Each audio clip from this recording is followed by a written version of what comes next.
என்று நம்பிய நீர் பேறு பெற்றவர். ஆண்டவர் உமக்கு சொன்னவை நிறைவேறும் என்று நம்பிய நீர் பேறு பெற்றவர். இதுதான் இன்றைய சிந்தனையாக நமக்கு தரப்பட்டிருக்கிறது. மரியா யார் என்று ஒரு கேள்வி எழுப்பினால் இன்றைய சிந்தனை நமக்கு என்ன சொல்லுகிறது? மரியாள் இறை வார்த்தையை அடித்தளமாக கொண்டவர். மரியா இறை வார்த்தையை அடித்தளமாக கொண்டவர். இதுதான் விவிலிய வார்த்தைகளில் நமக்கு சொல்லப்படுகிறது. எலிசபெத் வாயிலாக நமக்கு சொல்லப்படுகிறது.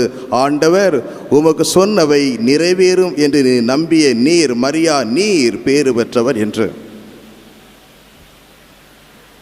அப்படி மாதா எதை நம்பினாங்க? எது நிறைவேறும் என்று நம்பினார்? பதில் சொல்லும், ஆண்டவர் உமக்கு சொன்னவை என்று. அப்படியானால் ஆண்டவர் எதை சொன்னார்?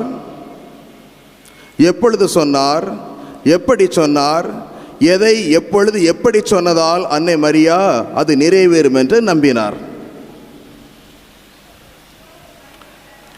இதற்கு முந்தைய அந்த பகுதி, அந்த மங்கள வார்த்தை, வெரி குட், மங்கள வார்த்தை நிகழ்ச்சியை நம்ம வாசித்தோம்னா அதற்கான பதில் நமக்கு கிடைக்கும்.